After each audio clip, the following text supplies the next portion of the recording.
seen each other. We've got Shawn Crystal down in Atlanta, Georgia. Yo. Jim Mahfood's over in Portland, Oregon. What's up, guys? Oregon. Tim Sale's out in Seattle, Washington. And Klaus is over in Manhattan. Hey. And we're all just going to be hanging out and drawing some Frank Miller blue lines from Dark Knight Returns. Pretty exciting, I think. I think so, too. I'm very excited about this. Some of my favorite. I'm excited to see what you guys do.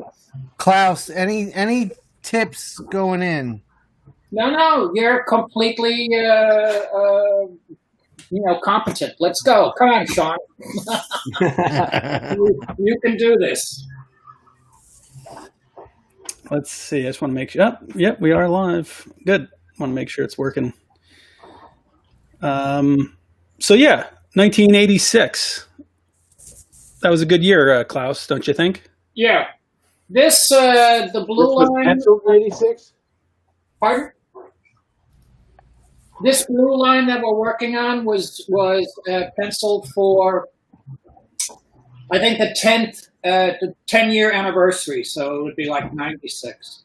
96. So it was the first piece of work that Frank and I did together since 86 for the anniversary edition of Dark Knight. Wow.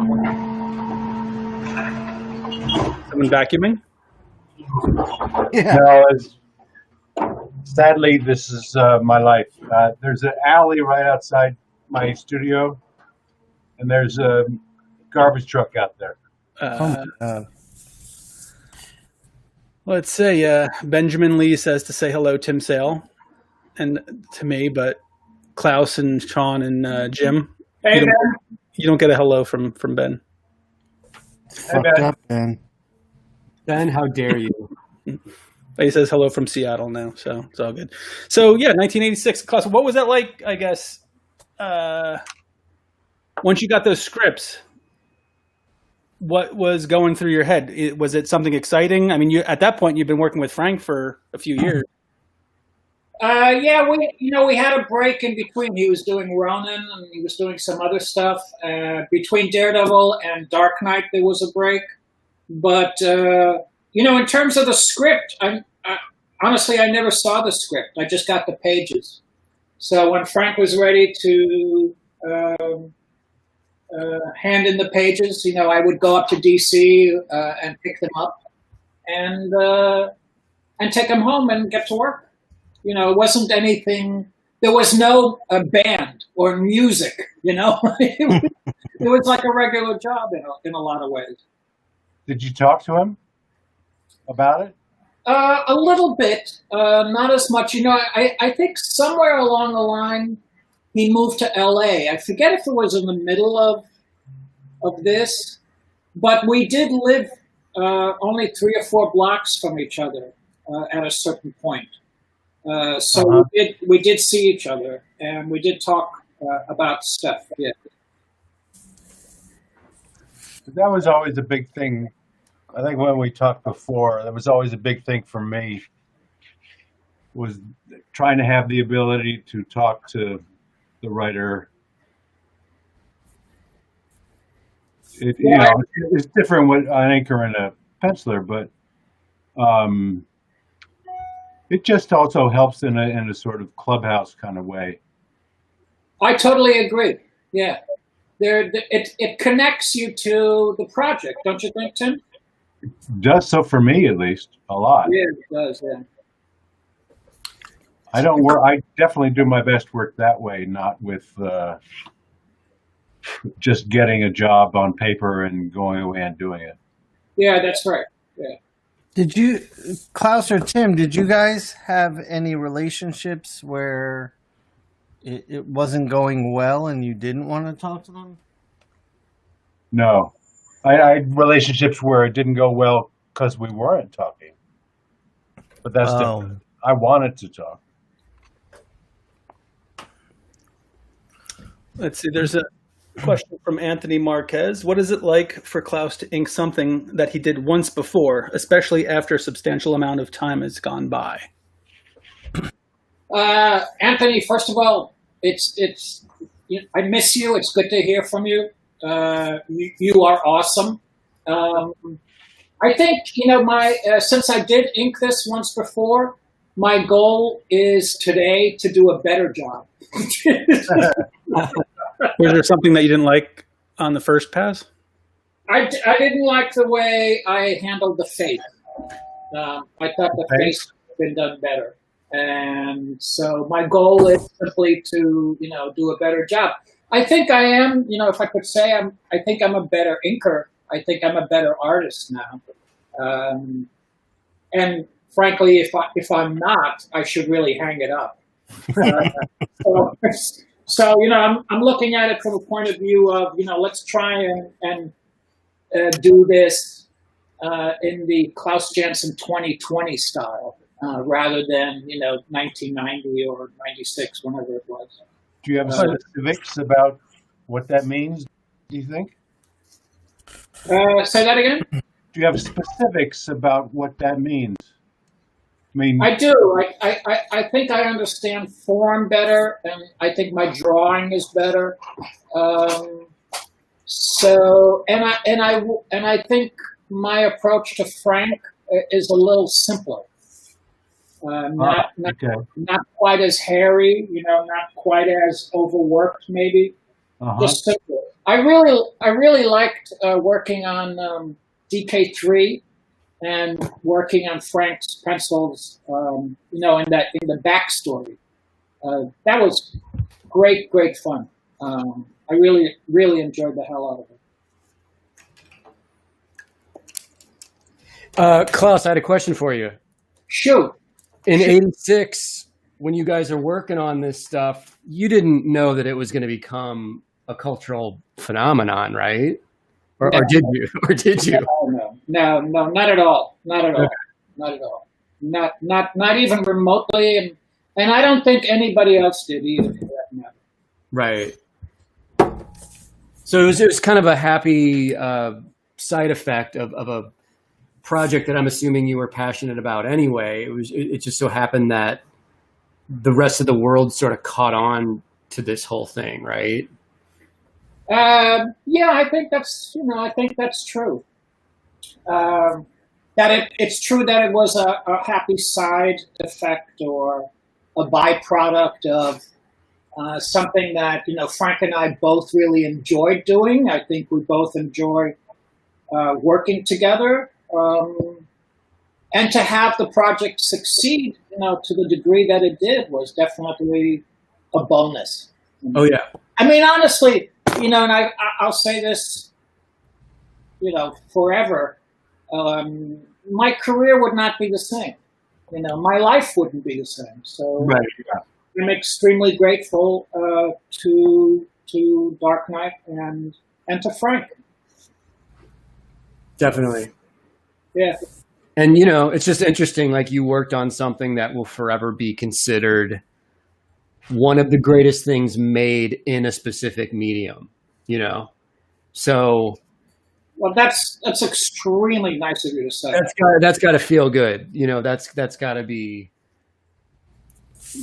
That's a feather in the cap, man, for sure. I appreciate that. I know that. I suspect that my tombstone will say, you're a Dark Knight, right? And that's not bad. I'm okay with that. Yeah. It's like, yeah, sure. Could be way worse. Could be, Shawn and I will be there to make sure it says also. Super nice guy. Here lies Klaus, inker of Logan's Run. Wow, that's awesome. Is my audio on? Is anyone hearing me? I can hear you. Okay, cool. You're good. All right, I thought I was cast aside.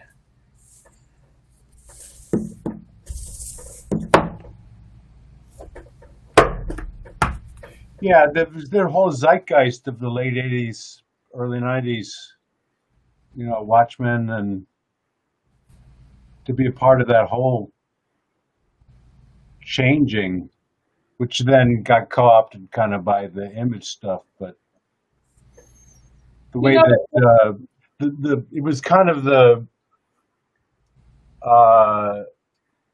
everything had been experimented on, and some glorious stuff coming out of the black and white boom in the 80s. Cerebus and the Love and Rockets and stuff like that. And just the coming to a head with Dark Knight and Watchmen. And that was also the year, of course, that Mouse came out with Art. Yeah, that's what it was. Yeah. Jim There and you I were go, talking Shawn. about that. There you Yeah. go. Yeah, I thought it was the year of Mouse too. yeah, it was a pretty amazing year. Klaus, in that era, were you guys actively doing convention appearances, signings, and public kind of events to celebrate and promote? Not as a duo, but I definitely noticed more invitations coming into my mailbox. Sure. I think there was one time when we were together. Yeah, there was a time, I remember it. We were together in San Diego, and Frank and I hadn't spoken in a while. He was out in LA at this point, and it was kind of cool. We were just hanging out. We were talking about Kirby. Drinks in our hands, standing next to a swimming pool. Oh, that's awesome. That's amazing. Yeah. It was like Once Upon a Time in Hollywood. It was like, funny.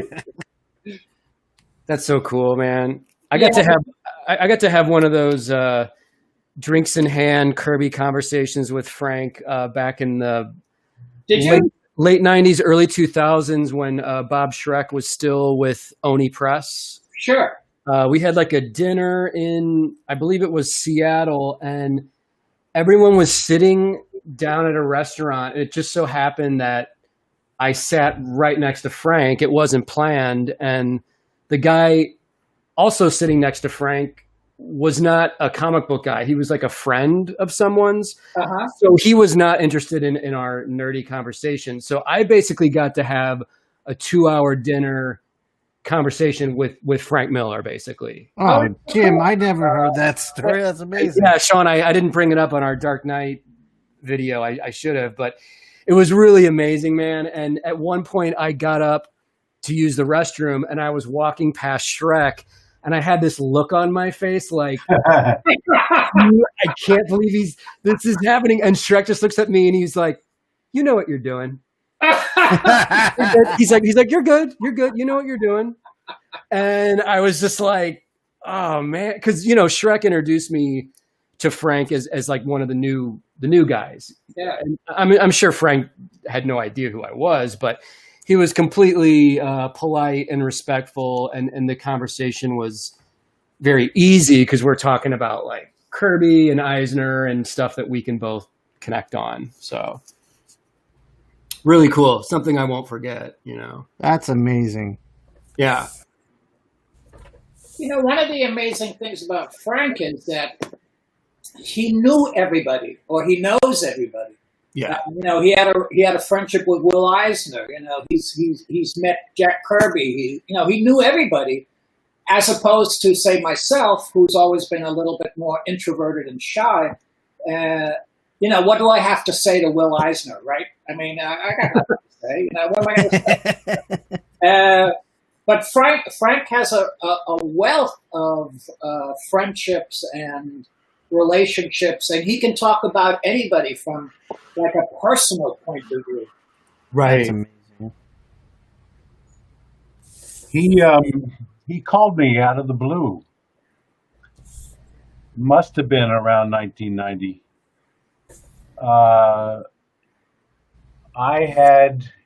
Because he was doing Ronin stuff and Lone Wolf and Cub, starting to do those covers and everything, and so there was a real Japan on his mind. Oh yeah. And I'd been talking to Matt Wagner, I know, but maybe somebody else. I don't know how it got to Frank, but there was this.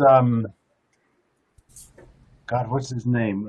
Kinji Tojima, I think. So I think is He's a children's book illustrator and writer. And he did a book called Fox's Dream. It's just a picture. It's a picture book, so 12 pages long or something. Double page illustrations. And a kind of woodcut look, but painted. Right. With no words, Tim? No, there are words, but very simple. Uh-huh. Minimal words. And I can't remember what the dream is. He's in the snow, and I think he sees a white fox or something and tries to chase it and never gets it. So the whole thing is kind of dreamlike. But I don't know how it got to Frank, but he called to sort of talk. And I remember I was living with a woman named Katie, and she had been to San Diego with me, and she'd met Matt and his wife Barb, and we were kind of pals. All of us were pals. And she answers the phone and says, "Just a minute," and turns to me and says, "Frank Miller for Tim Sale." Wow. Oh man. I know. And I don't remember the conversation, and it was only 10 minutes or something like that. But yeah, that was pretty wild. That's awesome. Tim, you mentioned the Lone Wolf and Cub Frank Miller covers. Right. Those covers alone, just seeing those on like the shelf in the comic shop at the time, Yeah. made me pick up the book. Like I had no idea what Lone Wolf was, or Oh, I didn't, me either. Severely lacking in knowledge of like manga and anime at that time. But just those covers alone, I was like, well, shit, it's Frank Miller. I mean, this has got to be worth exploring, right? Right. And it was, for sure.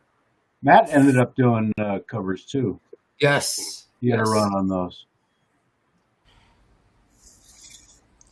Man, this inking Frank Miller, this is like so fun. It's so open to like playing with mark making. Yeah. Yeah. Sure. Yeah, it's a lot of fun.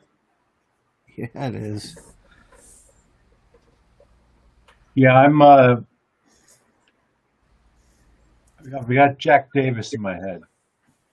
Oh Yeah. wow. Well, I often do when I'm making. You know that, and I hope I'm not repeating myself, but Frank is a very big fan of Jack Davis. Yeah. I had not heard that before, so Yeah. if you are repeating yourself, Apparently an enormous influence. Oh wow. He can, like Tim, you and I were quoting like panels from Steranko at one convention. He can quote Davis like that. Wow. from like the war issues, the EC stuff, or what? Yeah, exactly. Yeah. Loves it. Yeah, I can do that a little bit. I can do that. Betsy, especially. Do you know Betsy? I do. Yeah. Yeah, yeah.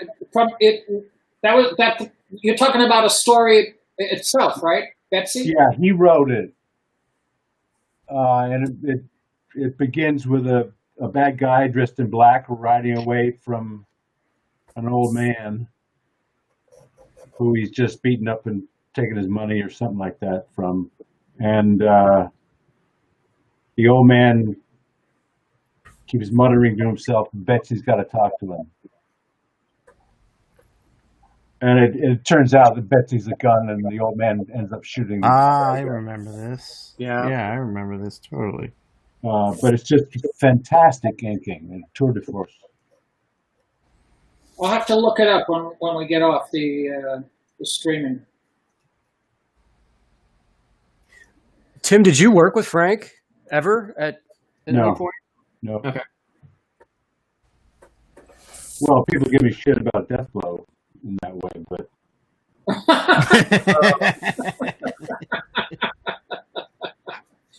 They just gave you shit, Tim, because they love you. That's all. who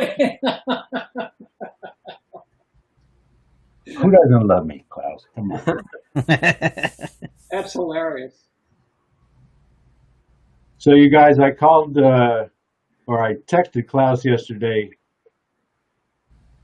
before I sat down and started monkeying with this, saying, "Look, you got any tips or anything, or should I just go do whatever?" And as we do, we just ended up talking a lot,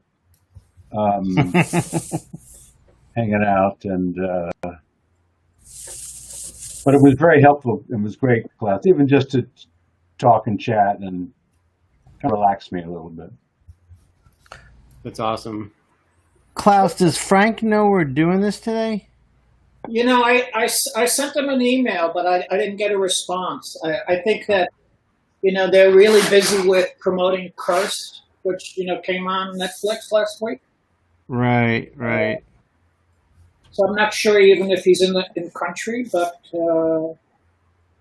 yeah, he'll find out eventually. Yeah, that's true. He might be watching secretly, just from Tim, afar. don't say it. Don't say it. Yeah, be sure to alert us, Jason, if he starts making comments. I will. There's been a few questions that have been coming in, but I've been waiting for you guys to. Well, shoot. All right, let's hear some. All right, let's see. Yale Stewart is asking, do any of you guys have a recurring approaches to inking? For example, I always start with the foreground, with the most foreground element and work backwards, stuff like that. No, I kind of go wherever it feels right at first. Yeah, me too. And I don't. It's very unusual for me to ink somebody else. Yeah, that's true. Me too. So I have a much clearer idea in my head where I'm going to start. Although it's not really conscious, it's just, I don't know, for whatever reason, instinctive for something. But when I'm making my own stuff, I mean, and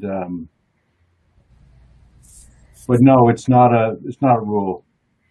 Do you guys know Yale's work? I do. Yeah, I'm a I big do. fan. I do. Yeah, JL8. we've shared Yeah, many a yeah. barbecue with Yale. You what, Klaus? We've shared many a barbecue Ah, at conventions. That's right. He was at the barbecue in North Carolina last year, right, Klaus? Yeah. Yeah, I remember that.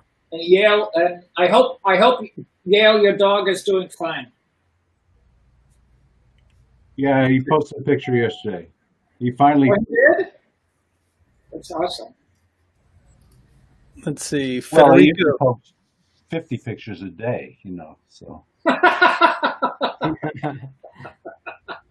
He did. I had to get him shit about it. I mean, it's a cute dog, but Jesus. Yeah.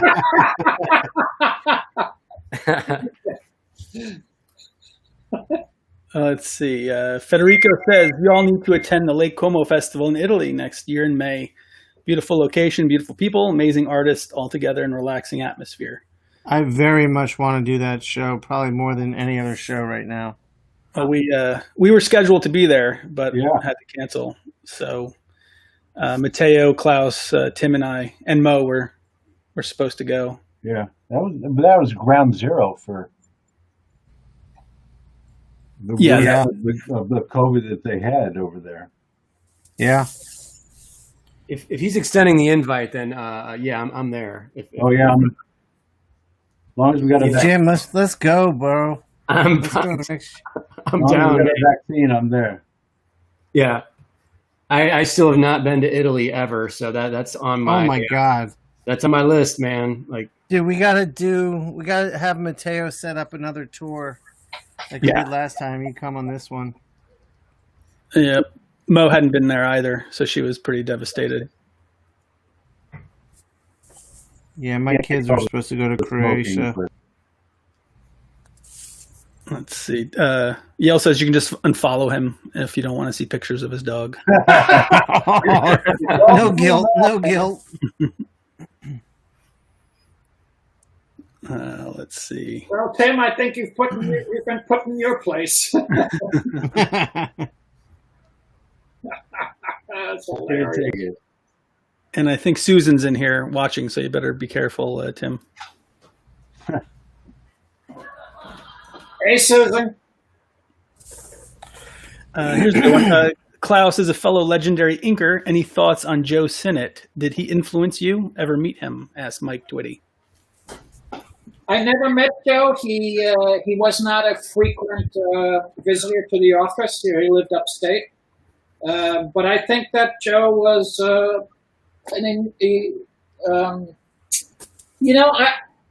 don't want to, go out on a limb here, but I think Joe was the best inker of all time.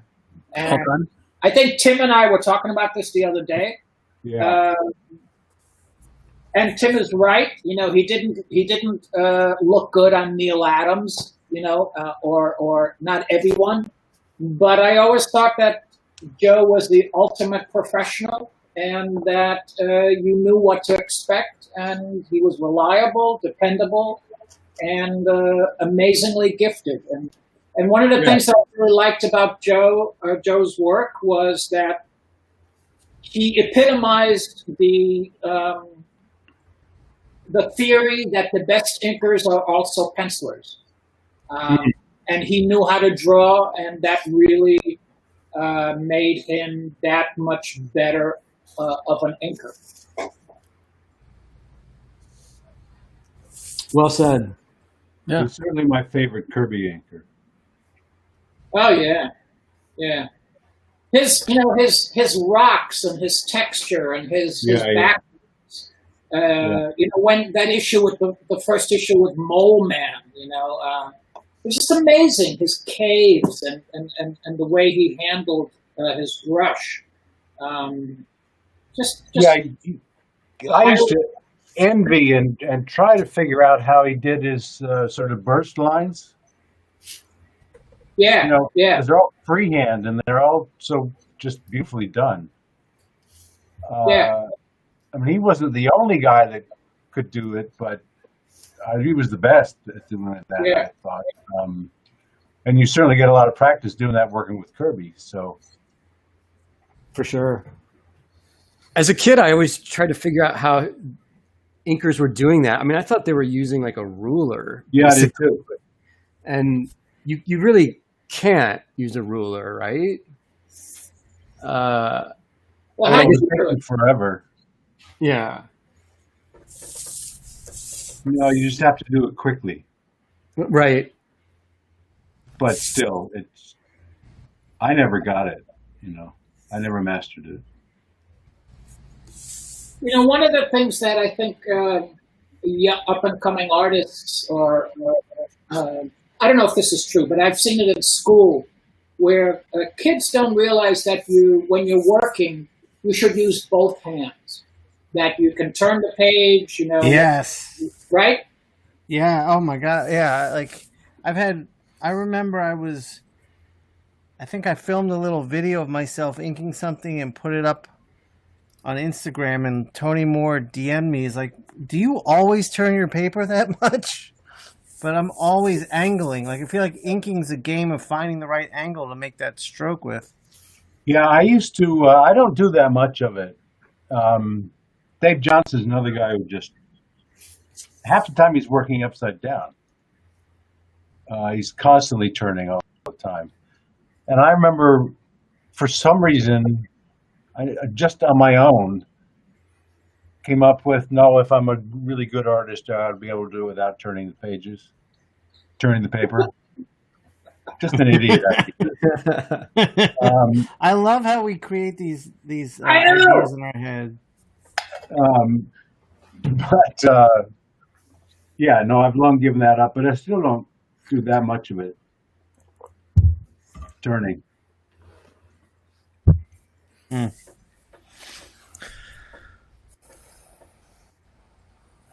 Anybody else, Jason? Susan says, that's right. Hello, Klaus. Hey, Susan. And I want to go back to ship orders, but Colin's here, says hello. Brian's here, says hello. Yeah. A treat. Everyone's enjoying it so far. Awesome. Klaus, are there any more contemporary inkers that You're real inspired by? No. That's honest. Yes, good answer. Yeah. That's not true. I like a lot of, every week there's a new guy. I mean, tell me, Shawn, I'm wrong, right? I mean, how do you? No, you're right. You're right. Right? Yeah. This last week I was looking at David Rubin, a guy who he pencils and inks his own work and works in sort of a cartoony style. I loved it. I thought it was fantastic. Yeah, it's you're always looking for something, don't you think, Shawn? I mean, yeah, I'm always. I love seeing. Tell me what you think about this thought. I feel like we're in like an inking renaissance where I feel like for a while inking was just part of the production line. Now you don't have to have an inker, or people are just sketching on a computer with black lines and they're calling it inking. But I feel like because of that, the people that are really inking like traditionally are really experimenting with it in really new and exciting ways, more so than I've seen in the past. Do you agree with that? I'm really happy to hear that. I hope you're right. Yeah, we talked about this on my podcast a bit. You were feeling pretty down about the future of inking, and I was very optimistic. I see. Who are you thinking of, Shawn? Can you? Well, I'm just thinking of people like in our crew. Like I look at what Jim's doing with ink. I look at what Mateo's doing with ink. I look at what Eric's doing with ink. And Dan Panosian. And Panosian, yeah. Everybody. Everyone's like really creating some. And Tim, like Tim's working so wet. I'm working so dry. I love to see all this range going on. And I feel like you see more of the individual inker in the work nowadays than maybe in the past. I think that's a lot truer with people that pencil their own stuff too. Yeah, that could be it. That could definitely. I think that's always been true. That's a good point. That's comforting and inspiring. Yeah. Do you guys know James Herron's work? Yeah, I love James. Love his work. Yeah, he was in my class at SVA, and he told me one time that, because I asked him how he works. He's one of those guys that you couldn't really teach anything. He was good from the very beginning. Uh-huh. And he told me we've had lots of lunches since then and get-togethers. Although now he's in Pennsylvania. But he told me one time that he thought that the drawing was born in the inking stage. And I never forgot that, because I thought that was, I thought, wow, that's. I could definitely see that. Yeah. That's a great, I pencil, like my whole drawing is created for what the inks are going to do. Yeah, I'm the same way. It's like, I lay down the blueprint with the pencil, but the style and the all the magic comes in the inking. If I can be as so bold as this, call it magic, but yeah, I have to ink my own stuff. That's the crucial part of the process. Yeah, me too. I don't. At different times, like at conventions, I'll be more experimental with it. Then I'm working on panels, Right. It's still part of what's in my head the whole time I'm penciling.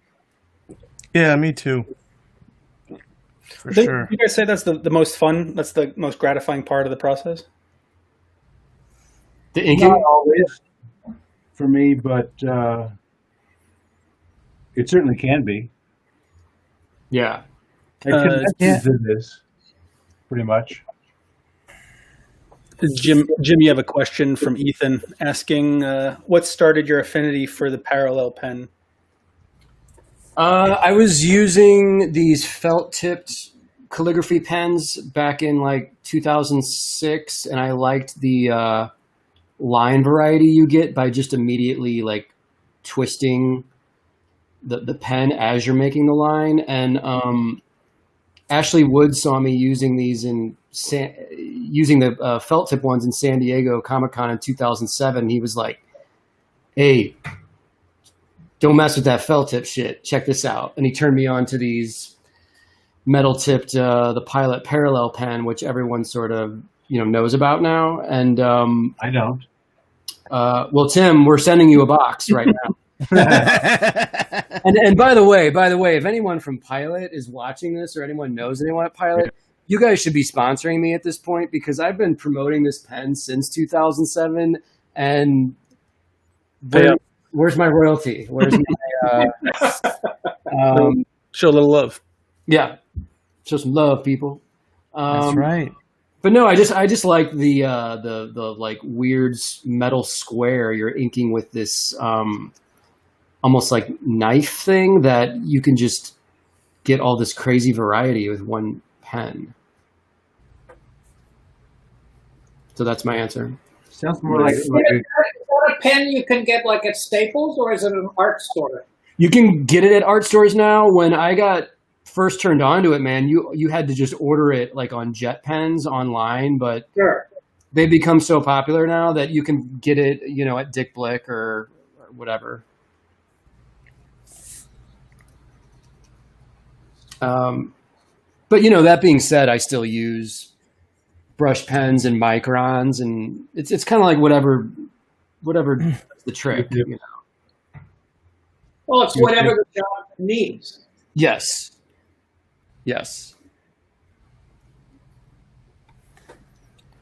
Let's see. There's a very long question here, and it's in a few different parts, Klaus. So we can kind of dissect it, but there's some interesting questions. John is asking, Klaus, I love the gallery edition of Dark Knight Returns because I can really appreciate your inks and how critical they are to the style, impact, and success of those books. In the book, it shows some panels that Frank re-inked. Did it bother you when he did that, or did you just accept that as part of the process? How many? Well, then it goes into how many pages do you own still from the book? where do you live? Yeah. Across your windows. I guess there's good stories about those pages. Let's see, but we can start with the first part, I guess. I think that when, I'll say this, that the penciler is the boss. And, I have that in my head regardless of who I'm inking. So whether it's John Jr. or George Perez or anybody else, Frank, the penciler is the boss. If they're not happy with the work, my offer is always, I'll redo it. And in Dark Knight, it was one of those cases where there wasn't enough time to redo it, or miscommunications, or shit happens. So I wasn't upset, but I would probably have liked to have done the re-inks myself. Do you know what his problem was? I think Frank just didn't think I was doing my best job. But it wasn't a question of using a pen instead of a brush or some little technical thing? No, it wasn't that. I think Frank just wasn't happy with what I was doing. It was just simply a case of that. The controversial issue was issue 3, where Frank did a lot of re-inking. And once I was aware of that and made aware of that, you can see in issue 4, I think there were 2 panels that he re-inked. And so, I got back on the ball, so to speak. Was issue 3 was the Joker issue? That's right. Yeah. The Joker in the tunnel issue. Tunnel of Love, yes. Yeah, that's right. Yeah. When I guess when you started, I guess you were doing conventions at that point, right? Because you sold a bunch of those pages during that year. Yeah, I did. Yeah. Average. I don't have any Dark Knight pages, but I have some Daredevil pages. I'm assuming. Do you regret? Obviously, in retrospect, it's easy to regret selling them, but how are you going to know that it's going to be what it was? Yeah, and my lesson in that was hang on to stuff. Do you remember how much you sold them for, Klaus? I do, and I'm not telling you. I can tell you that it's extremely painful. Oh God, I can imagine. Yeah. Well, yeah, my Heroes TV show artwork is the same story. Really? Yeah. Say it, Tim. What? Tell the story. What? Well, I had a dealer then who had been around for a long time, and he really pulled my ass out of the fire with Dark Victory, because he was the only dealer that really wanted to take. I had not sold any of the artwork from all of Dark Victory the whole time I was doing it, and we were an idea to try to sell the whole thing as a package. Sure. And nobody bid. Oh my God! So, I remember that. I started calling people, and this guy was the guy who said, "Yeah, I'd be happy to." And so I worked with him for a number of years until Jason, really. And but in doing the TV show, I had all the artwork. I just sent scans away from the pilot, and the pilot is what everybody really remembers the artwork from, or certainly the first season. And but the pilot has a lot of the really big, memorable pictures. I don't know how memorable they are now, but they were at the time, or identifiable pictures, I should say. And I suggested we hang on to them to see what was going to happen, and he said, "No, I've seen this happen a lot of times. It never really goes up, and it doesn't really." So we sold them all not as a bunch, but sold them all really quickly for next to nothing. Oof. Yeah, and I probably was out, I don't know, $150,000, something. Oh, man! And he never apologized about it. I remember walking down the street in the city and seeing a big billboard with your art on it. I'm like, okay, that's going to be big. Yeah. Well, it right away, the art was sold the show in a lot of ways. Right. But they didn't know. They didn't know until it started to happen. And then once they saw that it was a way they could actually really use to drive plots, then I was asked to do a lot. And so there was a fair amount of art that happened during that time. Wow. Yeah. Shawn, Jim, don't we all have stories like that? At least one story? Of art. Wishing you hadn't sold. Yeah. Yeah. I've been fairly lucky. I mean, it's I wish I would have held on to all the like Marvel Spider-Man stuff I did. I take it you sold all that. I sold most of it. I just discovered I have some covers that I didn't know I still had. Like a week ago, I was cleaning my studio, so that was a kind of a cool revelation. When I worked with Kevin Smith on the Clerks comics in the late 90s, one cool thing about working with Kevin is I'd get paid by Oni to do the books, and then Kevin would buy every single piece of original art. Yeah. So I did that with Matt Wagner too on Green Arrow. yeah, Oh wow. All covers. and Phil Hester and Andy Parks on the interiors. But so as a young kid, though, a young artist, I mean, that was kind of a cool thing, knowing like, okay, I'm going to get paid twice basically when I work with Kevin.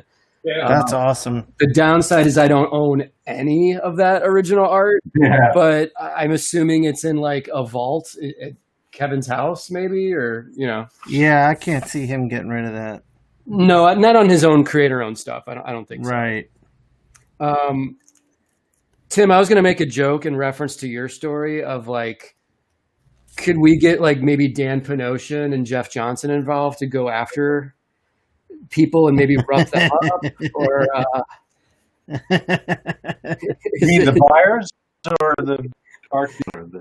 the shady art dealer characters? Well, Jason thinks he's more shady than I do. I think he fucked up and he should have apologized. That's my take on that. Right. This guy's been around for time. He's a curmudgeon.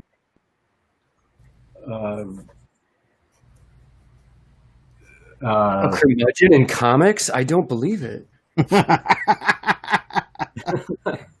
Well, people complain about Jason, and he's a sweetheart.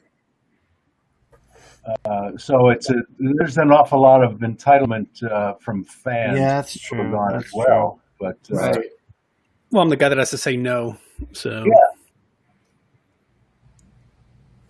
Yeah, but let's say a positive thing about Jason. I think Jason is one of those guys who's pulling art sales and comic book stuff and paraphernalia into the 21st century. I mean, you think about these guys that we used to deal with in the 80s, That's true. 80s, and it's barbarism, compared to what Jason can do these days. That's true. Yeah, And Jason's also very fair and honest. I will say that. yeah, that's the biggest thing when anybody ever asks me, or I hear him being discussed about with fans and with pros, is that he's honest. Yeah, I back that up totally. Which obviously is valuable, but also says how other art dealers are perceived. That's right. That's true. That's true. thank you. I appreciate it.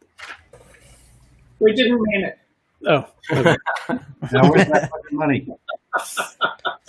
I coming. just gotta tell all of you guys, this is such a dream come true to sit here and ink Frank Miller amongst Tim Sale, Klaus Janson, and Mahfood is pretty awesome. I'm doing mine later. So Shawn, it's your idea. You're the ringmaster. I'm just making my dreams come true, Klaus. Good job. Yeah, this is fun. This is Yeah, I'm really having fun inking Frank.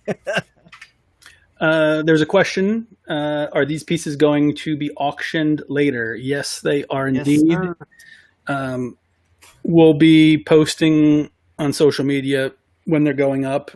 Jim's going to post on his eBay account in the next few days, I'm assuming. yep. So Yeah, Jay, I'm going to release this podcast on Monday when I'm at your house. So we'll make the eBay for this go live on that day, and I'll put a link in there. Cool. Yep. So just keep an eye out on our social media, and we'll post them probably throughout August. I don't know if we'll do them all at once, but we also have a few others from the last few weeks that we have to pop up on there. There's a Yeah, is Sale there Salmon Grundy. when you guys were inking me? Yeah. I just got Klaus's last week. I was going to post it today on eBay. So there's a Salmon Grundy that's coming up. Don't do that. Sell it to me. You want it? Yes. Okay. Well, listen, I guess Tim gets priority over everybody else as long as Klaus is okay with it. I don't Yeah, the have, Daredevil sold for a good bit too. The one I did. So we'll auction off, I guess. Daredevils in there. What's that? Weren't there a couple Daredevils in there? Jim, Yeah. didn't you do one? Yeah. From Klaus, though, I've got the Salmon Grundy. There's a Batman, and let's see if I can find it. They're right here because I was getting them ready. So this is the Salmon Grundy, but apparently Tim wants it. So I like that piece. Hey guys, have you noticed are more artists doing commissions during the pandemic? Yes, Yeah. I think so. Yeah. And people are buying more commissions, I think, too. Is that right? So it's a thing, right? It's not just my Yeah, I feel like is the thing. all the people that like to go to conventions and get commissions, they're not spending money on the travel and the hotel, and this is a way for them to still get the artwork. And they're also they seem to be very supportive of us, and like caring about that we're doing okay too. Yeah, That's my perception. definitely, man. It's I a too. noticeable. It's a noticeable. The guys in the group, Dave and Cully are doing a lot of stuff. Dan is just churning things out, not commissions necessarily, but page after page, stuff he's working on. I can't believe how fast he's moving on all that stuff. Yeah, he's just cruising along, man. I love seeing his progress and his posts of what he's doing. You talking about Dan? Yeah. Yeah, Dan is crazy on fire. there's a comment from your wife, Stephanie Shawn, saying, "Hello, Mr. Wonderful." Hello, baby. Aw. Boo! Wait, Mr. Wonderful, I thought you were the Trap King. Trap God, Jim. Oh, Trap God. God. I'm many things. Today I'm Mr. Wonderful in honor of Action Bronson. You can take on more than one title. That's right. It's okay.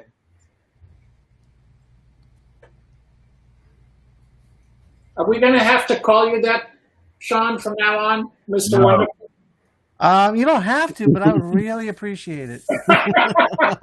Okay, will do. Never gonna happen.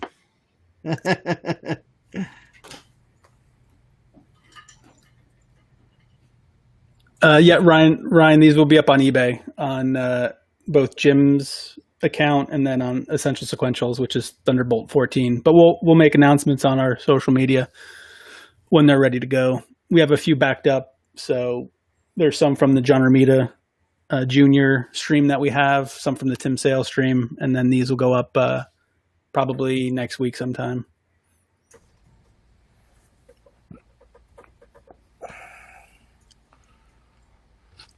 Let's see, Jim.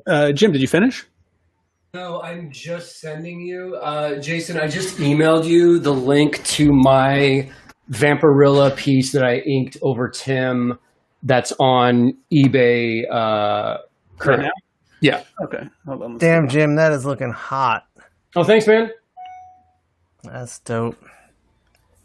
All right. So here you guys Yeah, can it is. check out the current auction that Jim has over Tim Sales Blue Lines. I just posted it.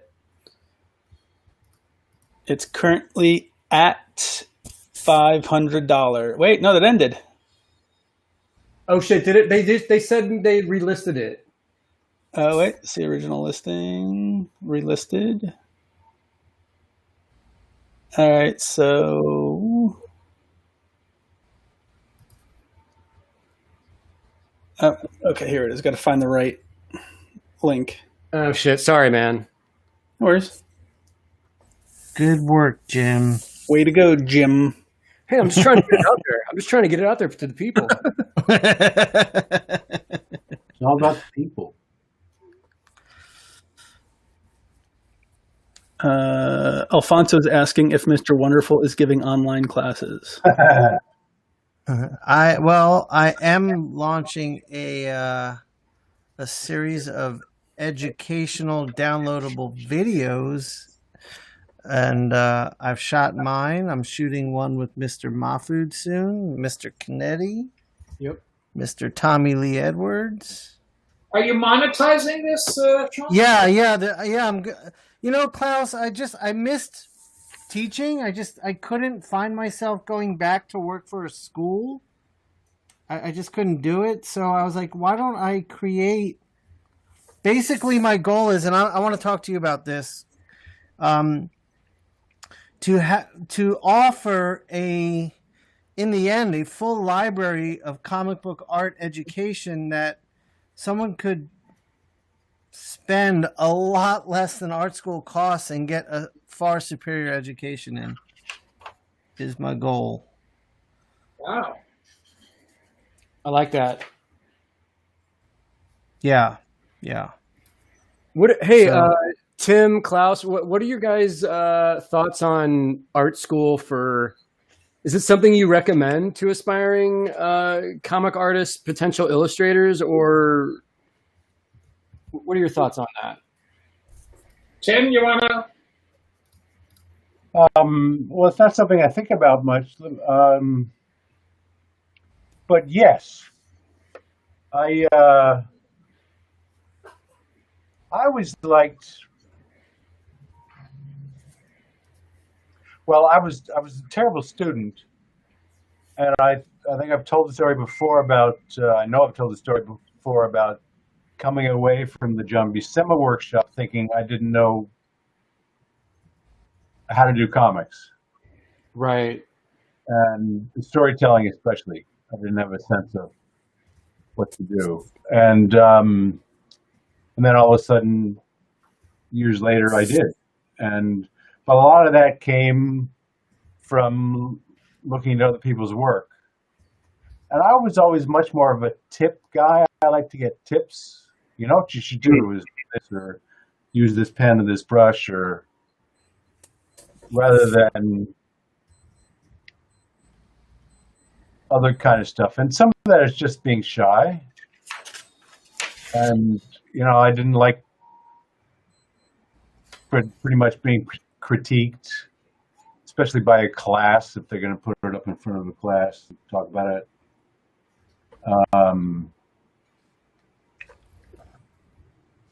But I was pretty self-confident. Right. That I believed I had ability, but I knew I needed polishing, and I think I could have gotten there quicker if I had better teachers and more of it, and been more relaxed with listening. So I do think people could learn from it, benefit from it. Right. I mean, no one's going back to school for a while though, no?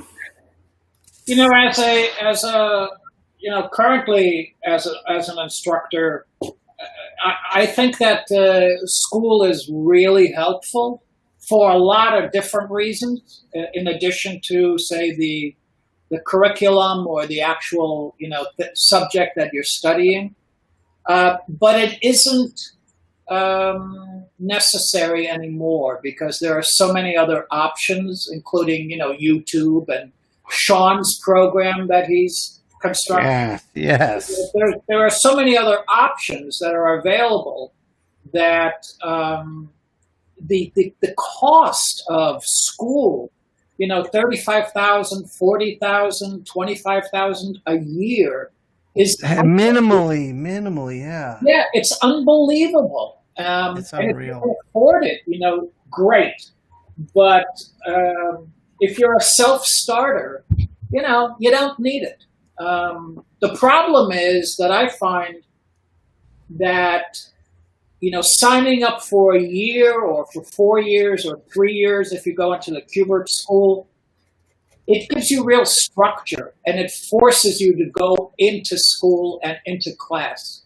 I'm not a good self-starter, I need school. But if you can, deal with YouTube and having initiative, I think you don't need school, to succeed.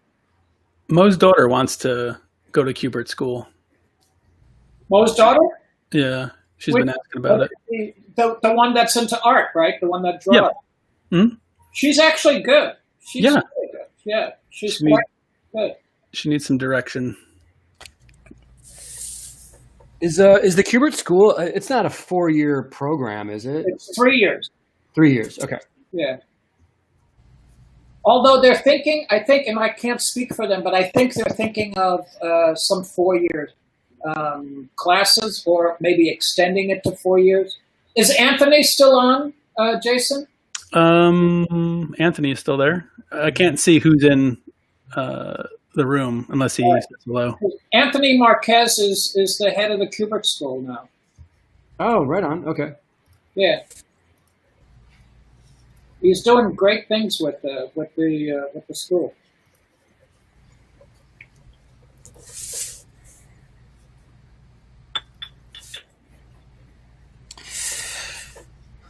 Klaus, let me ask you a question about inking Frank Miller. So, what I always really enjoyed about seeing you ink him was it was a collection of really bold, thick mark making and really characteristic fine mark making. Yeah. And I felt like Thick and thin.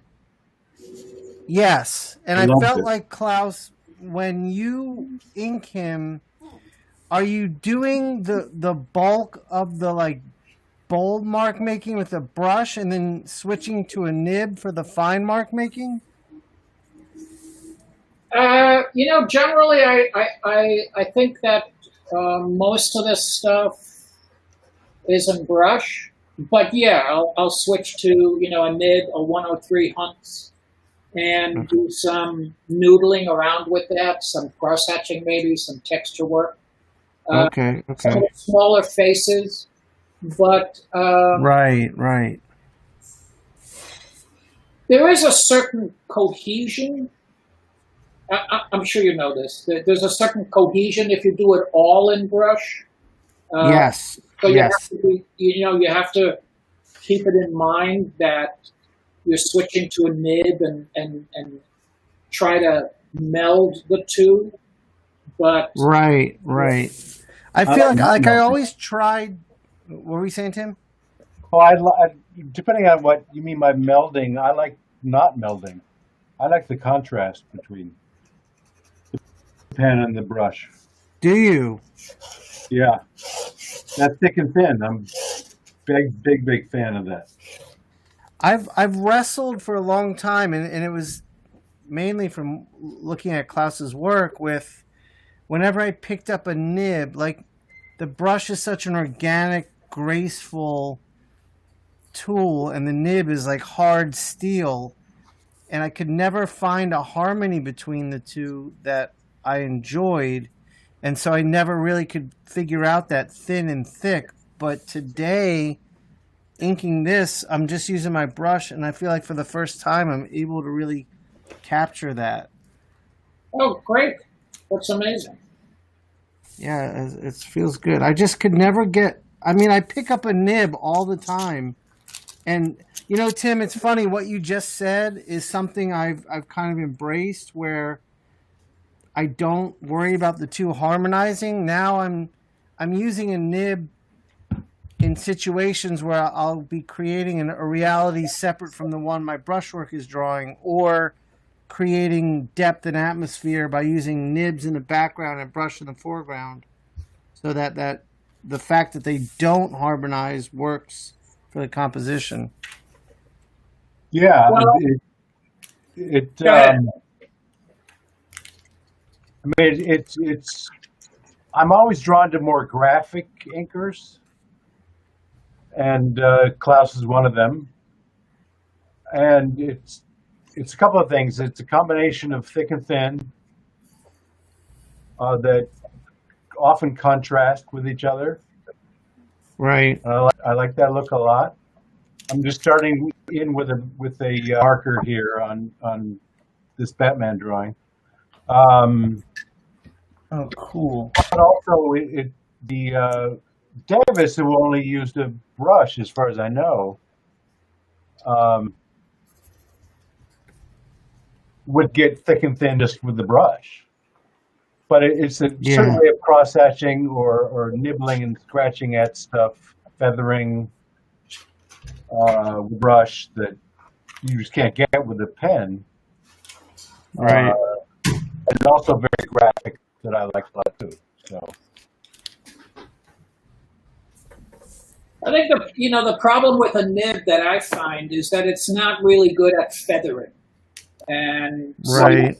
you need to, it's basically a flat line. So at a certain point, when you have a larger shape to feather, it's got to be a brush.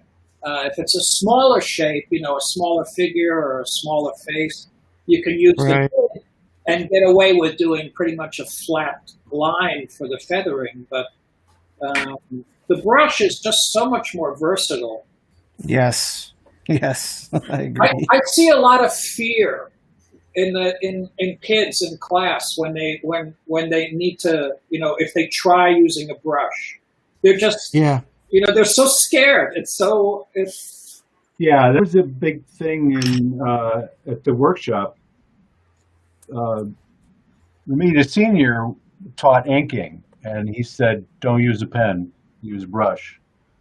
You can do anything with it." And he would sit down there with a ruler and use the brush for a straight line, and that kind of ridiculous stuff. But And why did he recommend a brush? Tim? well, it was the mid to late '70s, and this paper was still shit, and the old school people were terrified of zipatone, moraying all over the place, and the idea was that a brush would A, stop you from noodling too much, and B, would just reproduce better.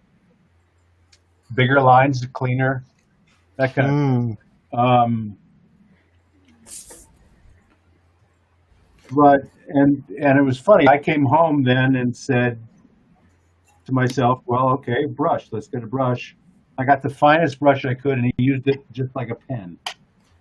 So I realized I was doing that and said, "Okay, yeah, stop doing that. Embrace it for what it is," and that helped change a lot. And then there was certain artists like. I come back to him pretty often. Ruben Pelejero is a Spanish artist. And he now does the Hugo Pratt series.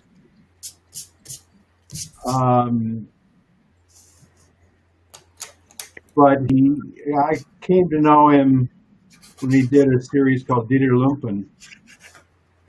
And that had a real thick and thin quality to it. And it just opened my eyes, made me so excited to look at it. I got a lot from him because he used a lot of black too. Huh. And a little thin line to contrast with it.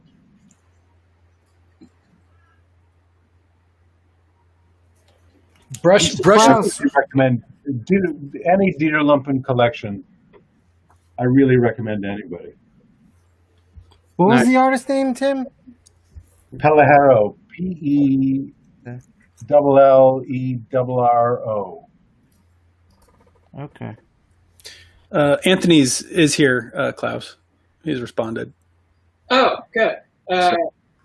Anthony, is the Kubert School still 3 years, or what's going on? He's saying the Kubert School has been really active with creating a bunch of different programs. We have master classes in addition to the regular curriculum.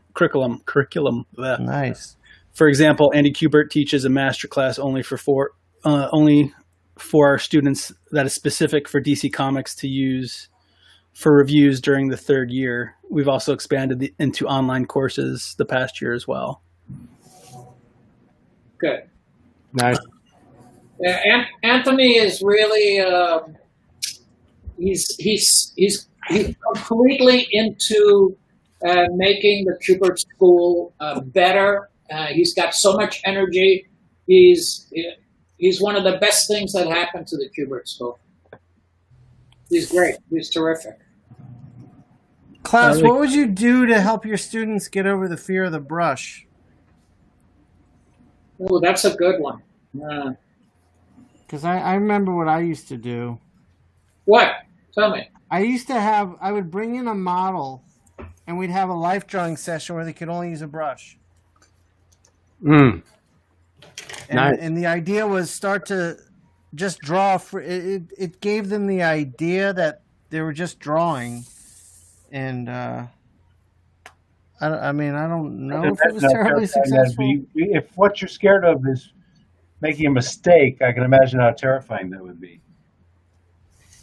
Yeah, yeah. I guess I felt like start making those mistakes. They're all lessons Yeah. for us to Yeah. learn from. That's Also, a good you would think about different ways of using the brush. Right, exactly. That's a great idea, Sean. I'm going to try that. I'm going to say this, and I feel terrible about it already, but I get really sad when the kids in class, will open up their satchel and they have nothing but microns in. Yeah. You know, Right. right? You know what I'm saying? And I think this is so. It's so sad. It's so. I don't know. It's like going into a boxing ring with one hand tied behind your back. Right. Using microns. It's so deficient. Right. Well, Yeah. Klaus, the weird thing about that is it's like, it just seems like so much more work to just use pen. I mean, It is. if you're a micron kid and that's all you use, you're learning how to do all the line weights and everything. Just these pens. It's like if you give the brush or brush pens or whatever a chance. Once you start mastering that brush, you can you're eliminating a lot of that wasted time by just being able to manipulate the brush to do the work of like 10 different pens. Right. So for me, it's like, I understand the convenience of the micron and they're very disposable and whatever, but it's also And easy. They're very user friendly when you aren't comfortable with the brush. Yeah. In the long run, though, what I'm saying, though, it just seems like it's more work to just be a pen person. I was fine with them using microns if they were practicing the theories I was teaching in terms of line weight and texture. But I did require them to keep a sketchbook of life drawing with brush work exclusively.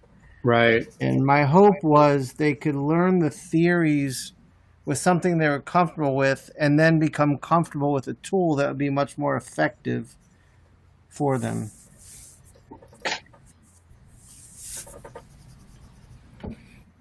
Jim, I'm digging your piece, man. That's really cool.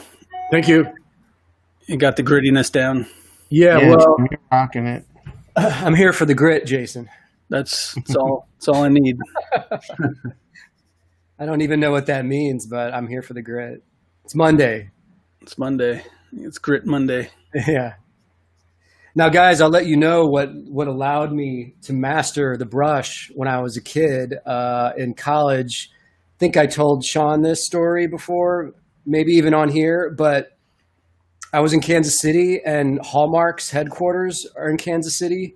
Oh, you did tell me this, yeah. And I wound up getting a freelance gig with Hallmark inking Garfield cards, which might sound like an easy thing to do, but no, you're wrong in assuming that. There's fucking style guides on how to ink Garfield.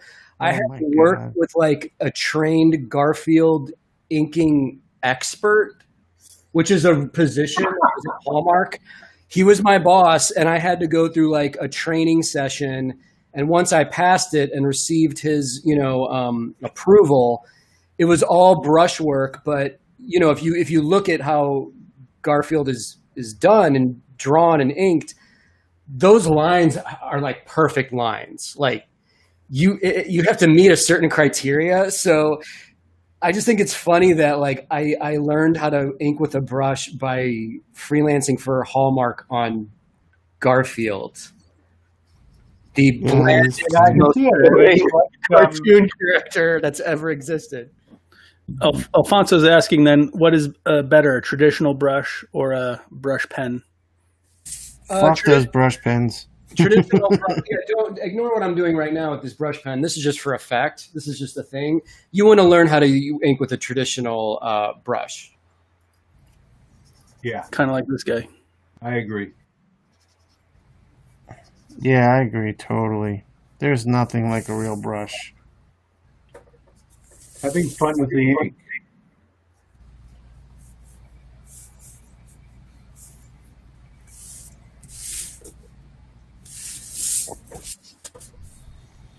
Jim, I was going to say when you were telling that story, at first I was like, it's hard to imagine you being so precision based with your inks, but then I remember your early works, which you were pretty precision based with like your Clerk stuff. Yeah, much tighter. Yeah. And that was one of the things, man, where I was inking all that stuff with pen and then going back and adding all the line weight with pen. And at a certain point, man, I started to like get serious carpal tunnel syndrome from that. Like I was I bet. I was like a 22-year-old guy going to a chiropractor saying, Oh, my hands getting fucked up from inking, from drawing. Yeah. And it was just that approach of just make it easier on yourself. You learn how to use different tools that do the work of 3 or 4 different tools at once, condense that into one thing, which is basically Right. brush. Right. What pens were you using? Like microns and shit, or were you using rapidographs? I was using the Pilot Precise Rollerballer. Okay. This guy, Yeah, that's what Tony Moore inked all of Walking Dead shit. A lot of his stuff with that. my buddy Eli Schwab is asking a question. Jim, did you ever want to return to the world of Garfield? Eli, I would say, hell no. Hell no to that, buddy. That's a hard pass. Hell no. Although having Hallmark in Kansas City, I was at the Kansas City Art Institute, and that was kind of a cool place for illustration students to freelance for or go work for, like out of school or in school. I think at the time they were the largest card producing company in America. If that sounds right. They had to be. They have to still be, I'd imagine. It's just Hallmark, right? So Yeah. And they own so many other card companies too. yeah. So they would hire a lot of the local talent, Jim? Yeah. I actually had a couple friends that were in the illustration program with me that wound up becoming like lifers at Hallmark. Sure. Oh, really?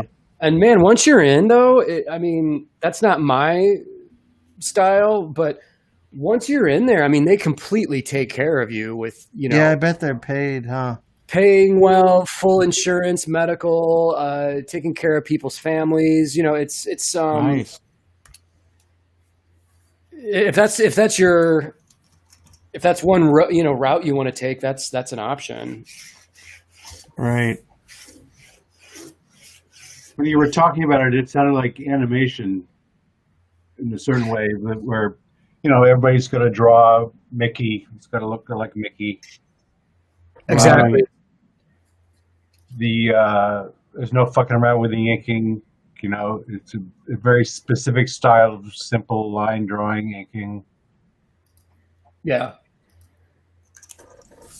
I just think it's funny that there's a whole like school of inking based around this stupid cartoon character. Yeah.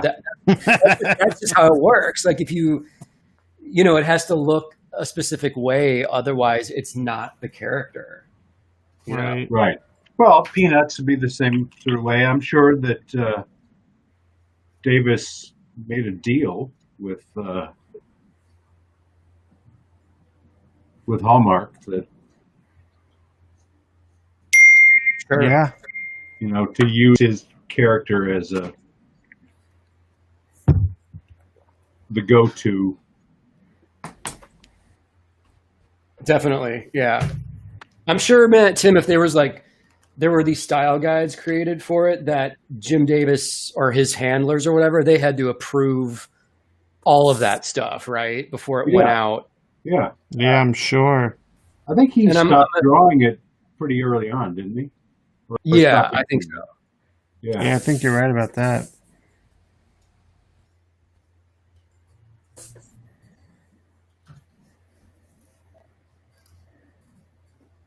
Eli's asking, Crumb started with cards too, right? Yeah, Robert Crumb started at, I think it was American greeting cards.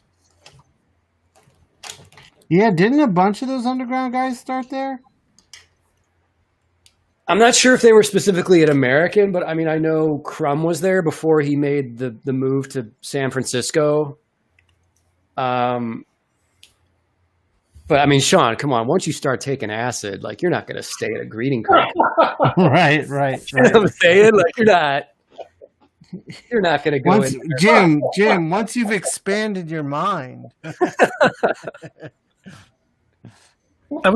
Dave said that he'd come to the drink and draw occasionally in LA.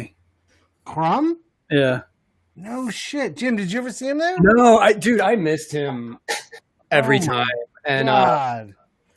Shawn, another thing I missed that pissed me off was there was a hip hop, funk, and soul night in LA called Sketchbook, where people would hang out, draw on their sketchbooks, listen to this great music. It was a bar, and one night Prince showed up. Oh my man! God. Oh my God! And it was the one night I wasn't there, you guys. Dude, you must have hated yourself for that one. Dude, I woke up the next morning on a Friday. It was a Thursday night event, and my inbox was filled with people saying, Prince was here last night. Where were you? Like, why didn't was he talking to people? Like, what was going on? He was hanging out. He came in with his like entourage, and he knew the DJ, and he was hanging out behind the DJ booth, and then looking at people's sketchbooks. Oh my God! But everyone was like, "This place." Excuse me. Where was this place? It was called the Little Temple in Echo Park. Okay, because that was a different place. I only went a couple of times, but I went, and there was it was, I think it was on Sunset. It was right near oh shit, what's the name of that? Meltdown Comics. That's the neighborhood I used to live in, Tim. Wow, yeah. Well, there was a place where I think, Dave was the only guy I knew, and we were outside in a courtyard. We were drawing, but there was a band inside and a restaurant inside. Oh, yeah, that's the Falcon. Okay. Yeah, that Drink and Draw was there for a short period of time. That was my favorite location because I could walk there. Oh, cool. So that was right down the street from Meltdown on Sunset. I remember there were like 3 or 4 black guys that came. They were all animators, and Dave knew them. Yeah, LaShawn Thomas. Yeah, I was just gonna say it must have been LaShawn. Yeah. And there's this one woman singing in the band, kind of upstairs. The courtyard is at a lower level. And she's got this great voice. And at some point, one of those guys, the animators, gets up and says, all right, I got to use the head. And if that woman looks anything like she sounds, call my wife and tell her I won't be coming home tonight. And then he came back down and goes, everything's cool. Everything's safe.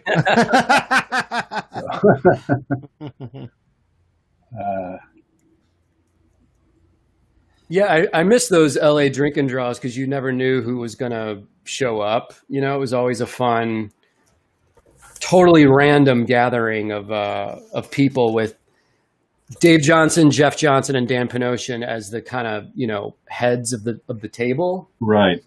The main dudes. But I met some really incredibly talented people at those events, man. Like serious talent. That's well, awesome, I could never, dude. I'm an early bed, early rise guy, and I lived in Pasadena, so it's always a schlep for me, and I never wanted to. Okay, it's 10 o'clock, time to go out. It was never that. Yeah. So.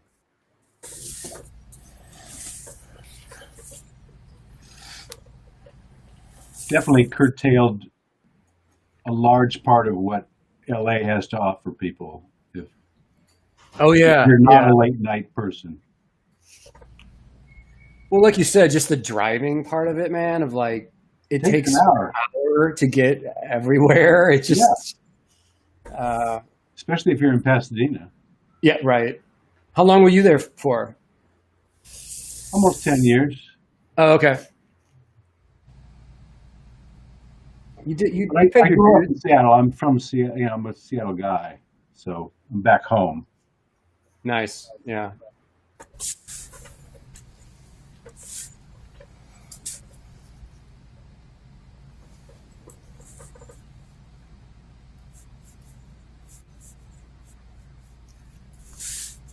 How's everybody doing?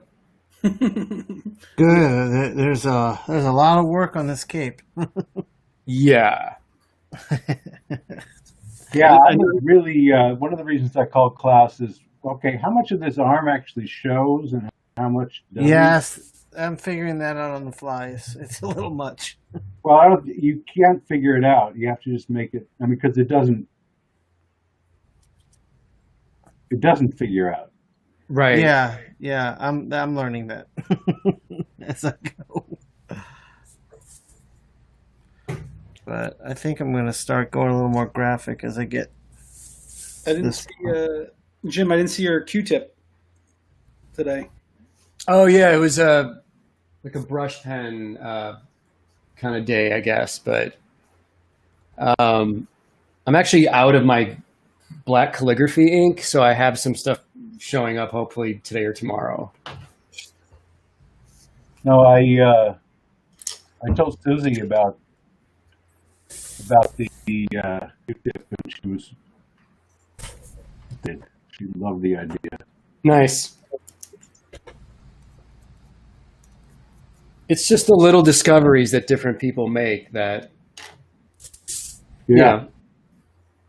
I never would have thought of it. Spread the secrets, spread the knowledge of new material. Love that shit. Is Klaus, you still here? Yeah, I'm there. Okay. Keeping quiet. Yeah, I got to get out of here in a minute. Are you all done? Just about. Let's I see. got to make a grocery run. Put on my hazmat outfit. Oh, jeez. That's not that bad. Camille is asking if anyone has any regrets for doing comics. No. No, I don't. No. Nah. I do. Do you? Nah, it's been good. This doesn't seem like work to me. You want to go back No. to selling diamonds? No, I hated that job. What was the job? As a family business, we made bridal jewelry, Oh, engagement rings and stuff.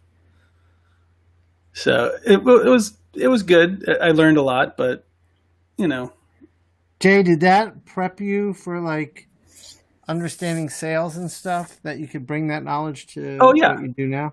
yeah, there was a lot of takeaways. You know, inventory management, Right. working with people, trying to negotiate stuff, trade shows. Right. But there's only a handful of people I really liked in that industry. There were, you know, very wealthy business owners that treated people like shit. Oh, that's terrible. But, you know, I got to travel the world and work with my father, which was fun for a bit.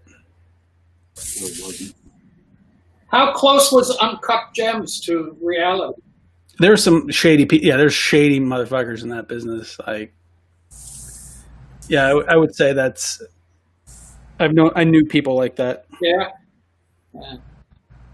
I mean, but there's those types of people in the comic industry too. That's true. They just, don't shower as much, maybe. Well, there weren't that many redeeming characters in Uncut Gems, I'll tell you that. No, I would agree.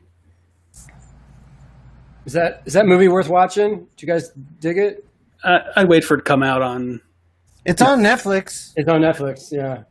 Yeah, we paid for it, which Adam Sandler did a really great job.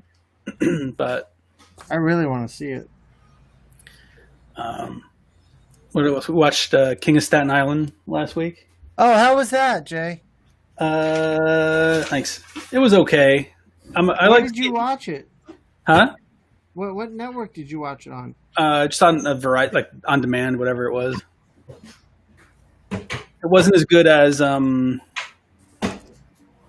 shoot. What's the other one that we just saw? Like, I'm trying to figure out if Apatow has peaked or what, because It wasn't one he of was his on best. a roll, and then that he did some really bad ones, like that Amy Schumer one was really bad. Yeah, I'm a big Apatow fan. That's why we wanted to watch it. Yeah, I'm a huge Apatow. I love like the trilogy of 40-Year-Old Virgin, This Is 40, and Funny People. Yeah. Those are good movies. I liked the Amy Schumer one, but Did mostly you? for Bill Hader. For what? Oh, Bill Bill Hader. Hader. Yeah, yeah. I mean, he's going to be good in anything he does. He's amazing. And Jack That's was true. great. I enjoyed the Amy Schumer one. That was way better than the new one, I think.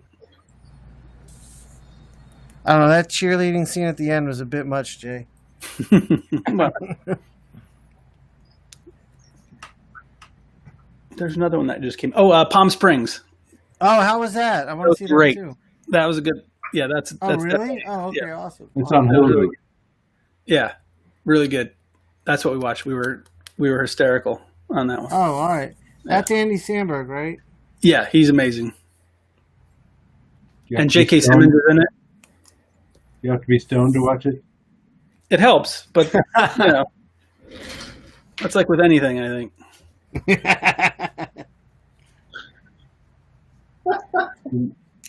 It helps. It's another thing I've never tried. Coffee and Wow. Oh, pot's a wonderful thing. Klaus, I'm going to be up there next week. Speaking of pot, good segue, Shawn. Hey guys, I got to run.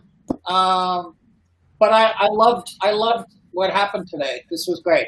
This was awesome. Yeah, Yeah, it's so good to see everybody. That looks great, Klaus. That you looks too, amazing. Klaus. We'll do another one. Let me see what Jim. Let me see yours. There we go. Oh, that's amazing. The gritty, Oh yeah, dirty. totally. Yeah. Shawn, how's yours going? Really well, really well. I'm enjoying it quite a bit. That's me. Sorry. All right. Let me sign off, okay, guys? All right, Sure, bye, all right. Klaus. great Take care, man. Hold on. Great to talk again.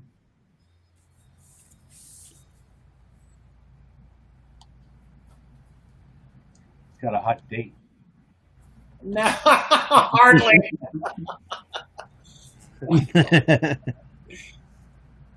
We're listening to your conversation, Klaus. No, you're not.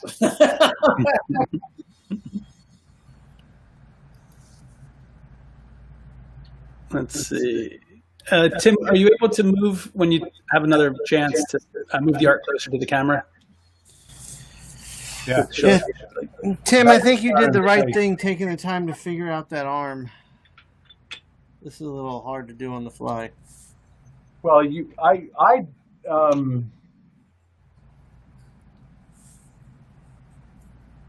I showed more of it than Klaus said I had to. So, okay, let's see. Are you on me, Jay? Is that me? Okay. Yep. Yeah. Yeah, it's right side up now. I got it. I got to turn it right side up. Okay. That is right side up. No, you had it good before. Oh.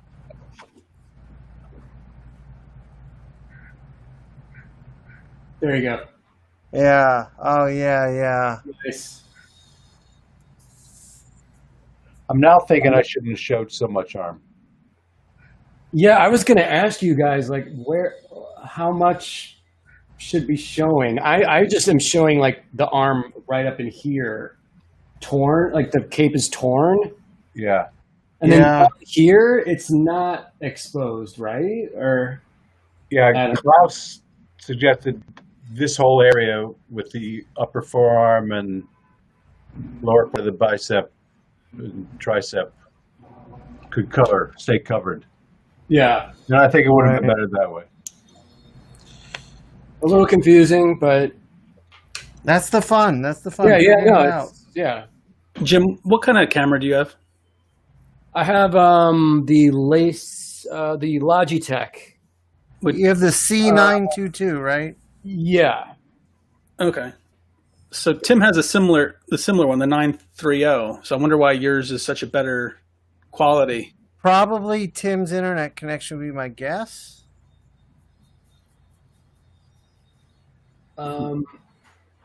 Yeah, I mean, I also turn off my other devices when I get on these streams. Yeah, I did that.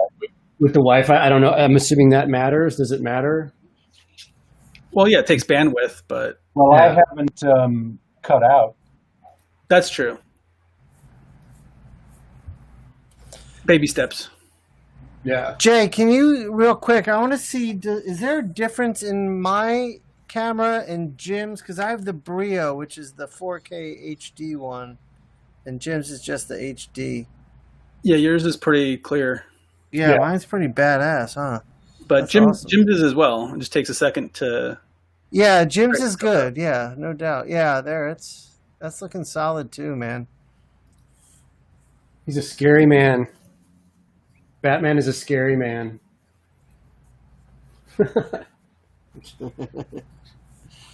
Yeah, well, also don't forget to follow these guys on Instagram at Tim Sale, at Ink Pulp, at Jim Mahfood, at Klaus Janson NYC, at Sequence Art. Because we'll be posting up more art on there throughout the week. Are we closing down, Jay?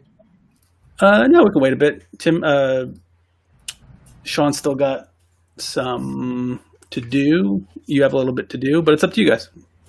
I just thought you sounded like you were winding up. No, just a quick mention. I could probably keep going for like another half an hour, I think. Yeah, I could do another 20 minutes. I'm closer. I'm closer to being done Okay. Cool. than that. JJ says they all look great. Brian says any Oh. Tim Pencil prelims this week, What about the prelims? if you're sending them to me. Oh, yeah. Actually, Tim, you've been posting a lot of pencil work lately that I think would be fun to ink again. Yeah? The prelim Yeah, stuff like- I've been posting. Yeah, all that Is that what stuff. you mean? Yeah. Yeah. Well, it'd be great to have another Yeah, I think so. Jim, what do you think? I'm totally cool with that, man. Yeah, I think that'd be fun. Where can I see these on your Instagram, Tim? No, There's a, I have a Facebook fan page Oh shit. Okay, I will join that. that yeah, I'm on. follow that, Jim. It's fucking awesome. Yeah, I'm on a lot. Oh, okay, yeah, cool. Tim gives like history lessons on there on like the projects and everything. It's awesome. Oh, that's great. Okay, cool. Well, I used to have a website that was managed by Comicraft. Right. Okay. They did a great job, but was just way too much work, and nobody was making any money off of it. But I got to be really good friends with a number of people on the board, and they're now all over at Facebook, and we've got a long history together, and that's kind of the core group of people. But increasingly, we've had with COVID, we've had a lot more interest, and a lot of people signing up, and That's great. That's awesome. yeah, it's very international too. Do you guys want to make the prelims available for fans to ink at home while they watch? Well, that's an interesting idea. Is that your idea, Jay, or is Eli says this. You should send out some pencils and we can all join you. But a few guys had asked, I think, in previous weeks as well about following along. I think that's really interesting. It's up to the it's up to the penciler, though. Right? If people have their own blue lines, whatever, however they want to work. All right, so maybe before the next one, we'll make them available on our site. We can download them, and then that's a great idea. That is a great idea. And then you can guys just send me emails, I guess, throughout the stream, and I'll post them up.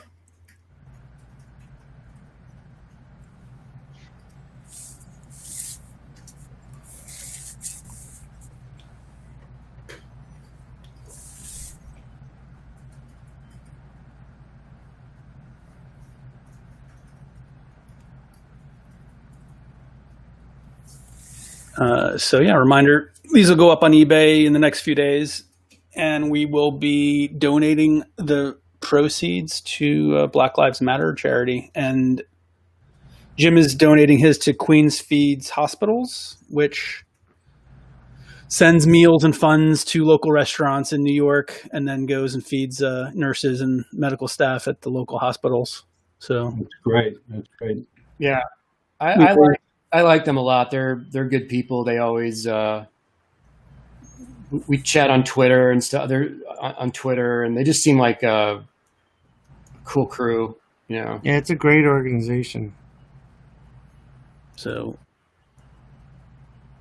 I think we've donated a few grand at least into a few different Yeah, that's great. charities.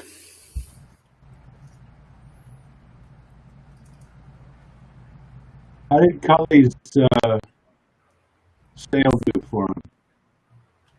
It was really good, actually. Better than San Diego. Better than going to San Diego. So I was happy. Great. Yeah. What was the question? I didn't hear it. We did a 50% off sale for Cully. Oh, Cully's thing, right? Yeah. For 2 days.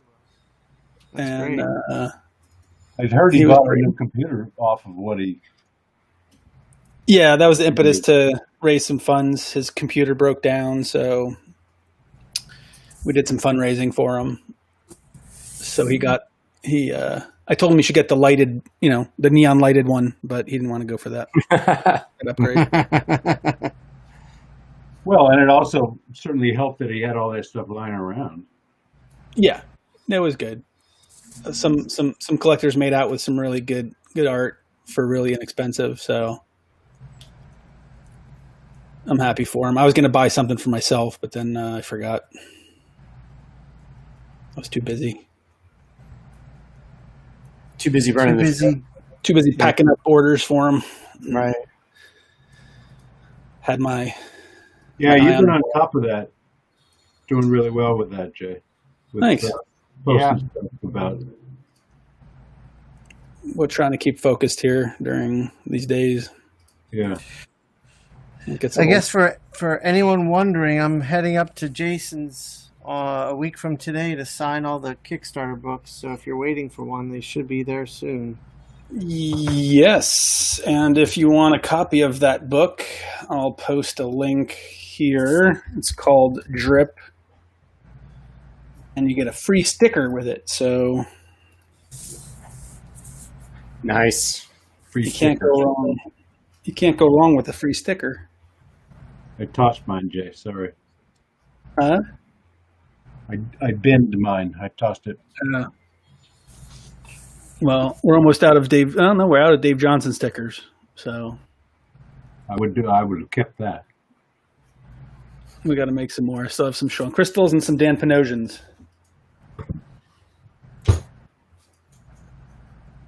Oh, I was thinking of the ES sticker.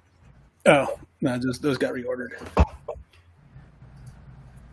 Who doesn't like getting stickers in their mail?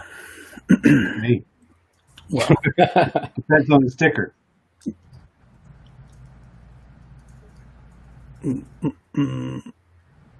let's see. Camille, I didn't know what question you asked, so just throw it up there again.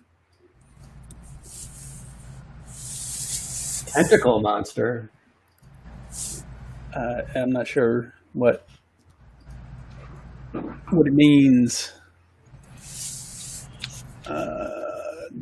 Let's see.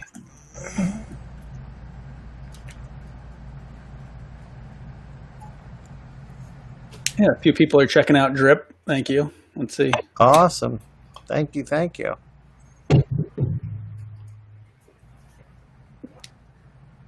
Let's see. Camille's asking, a tentacle monster from outer dimension came to you and will change the future, or you don't have to draw. Would you accept that? I'm not sure I understand that question. Maybe rephrase it. I think he's saying if a monster with the power came from the future to give you whatever you needed and you didn't have to draw anymore, would you draw anymore? Or maybe you have to give up your drawing ability to get whatever you want? No, I don't want to know a life without drawing. That's the answer for me. Is drawing like cathartic for you? Yeah, it feels like that's why I'm here for the most part. No, but if you don't, so the days that you don't get to draw for whatever reason, do you feel anxious or, I have trouble giving myself downtime. I probably need more of it, but I mean, look, I do like to go on vacation, but I will bring a sketchbook with me and just play, like not work, but just play in there. I guess even when I'm not drawing, my mind is working on it. Yeah, that is not me. I can do nothing easily. But, I can't sit still, not at all. But I do, and I've always liked. I've drawn on vacation, even when I've gone away with people, because I usually be up way before they are, and I can get some actual work done working on comics.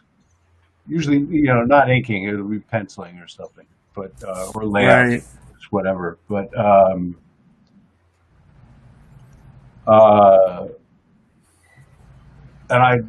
then I'm done for the day by the time they get up, and that's great. I love That's having pretty that, awesome. doing both of them, and having the option to do that because this is what I do for a living. I draw, so that's cool. Right. But I can also do nothing pretty easy. Jim, you're just always drawn. Sure, but I mean, like what Tim's saying, though, it's like I think it's important sometimes to do nothing, like to take I those agree. and to know when to like walk away from the table. I'm always working in one way or another, but at the same time, it's like, yeah, you can't just do this every waking moment. That's not healthy. Right. Unless you're Eric. Right. That's why I mentioned that, because when I would hang out with him back in the day, or even now talking to him, if there's a day that he doesn't draw, he tells me he gets amped up and he's not as relaxed. Like he needs an outlet for that energy. Right. Yeah, I'm no Eric. I'm not like that. I've never been like that. Let's see. And If you could only I definitely feel the benefit of drawing every day when I do. I mean, just in the quality of the drawing. Right. but it's not a mental thing or an emotional thing. It's a No.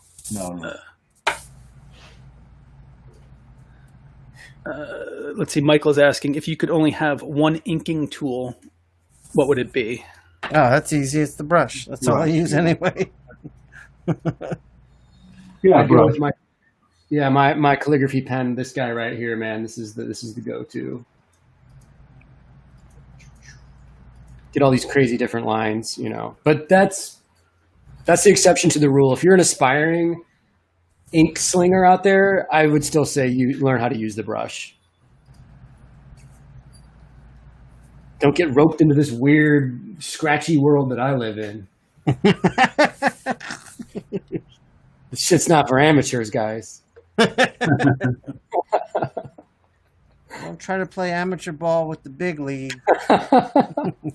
It's so arrogant. It's like That's awesome.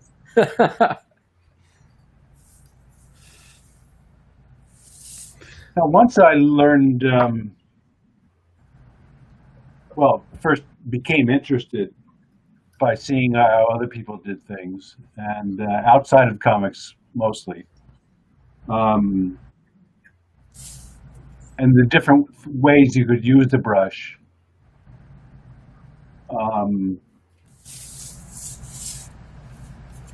Just keeping it very simple and very bold, and yet very wet into dry brush that bleeds into a dry brush, or just that kind of thing.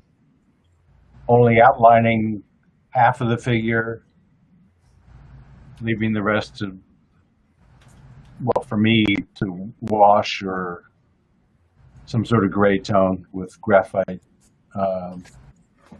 Just different kinds of ways of composing.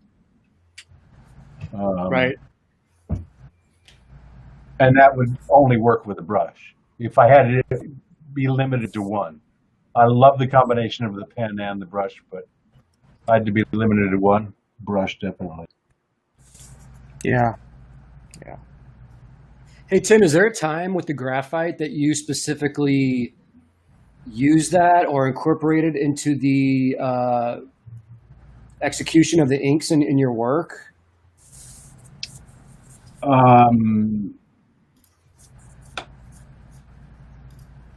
You mean, when do I apply it? Or why do I use it for a certain drawing or not? Do you, I guess I'm asking, like, when is it something that it's like, oh, this face needs to have a little graphite shading on it, or is there a rhyme to the reason? I use two things that are graphite. One is a soft, like a number 9, number 9 pencil that allows for some smearing. But I also have graphite powder, which is a dangerous thing because you can easily spread it all over the place, and it's so wonderful that way. But I live in fear of it, sneezing or something like that. Right. But I really, once I discovered using that, like for Cap White, I used a lot of the graphite pencil. And I think I just started fucking around with it, and turned out I loved it. I didn't choose to use it on Cap because I thought it really fit Cap. It wasn't that. I tried to change my art styles to fit the character or the story that I'm doing, but the graphite was not that part of the quiz on Cap. But at missions or at shows, it's such an easy way to use the powder to cover a huge area that you can then go work into with an eraser to give a kind of lighting effect that works really great. Oh yeah, like pull out the highlights with the eraser. Yeah. So I usually do it towards the end of things. It'll be, at least for the powder, it'll be like the sky or something like that.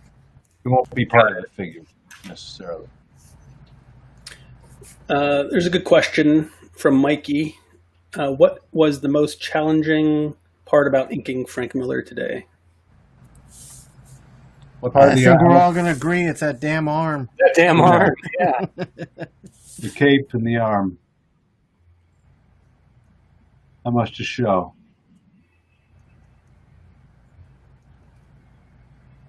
Other than that, though, I had a blast. Like, I think his stuff. Yeah, I've had a lot of fun with this for sure. Yeah, but anytime it's very graphic, it's okay by me.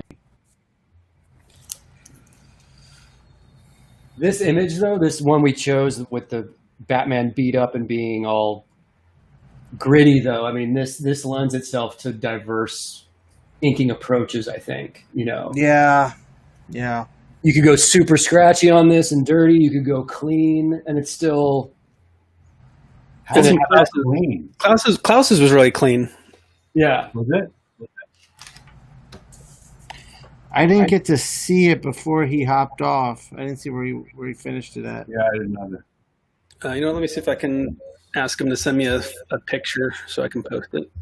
I'm going to make a scan of this when we're done here. I'll probably post it on my Facebook. Nice. Yeah, send me, both of you guys, send me the high res. I'll embed it in the podcast Okay. if you can. How high do you want? Like normal print, like 300 DPI maybe. Okay.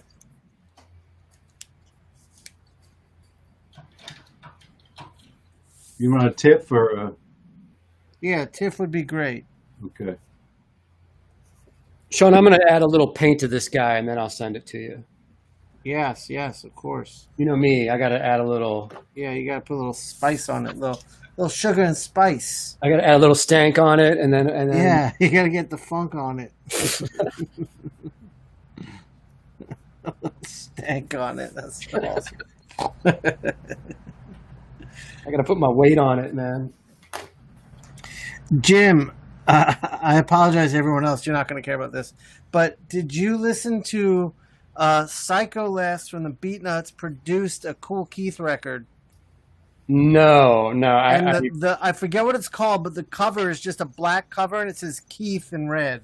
Okay. I'm making a note of that right now so I won't forget. Yeah, I wanted to talk to you about that. And I'm also going to make a note of Tim. Is your Facebook just Tim Sale? It's fans. Well, no, it should be fans of Tim Sale, I think. Well, yeah. I'm just Tim Sale, but there's a fans of Tim Sale. Okay. That's the page with all the cool info, Jim. Fans of Tim Sale. Okay. Yeah. Those are two really weird things to look up together. A Cool Keith and Tim Sale.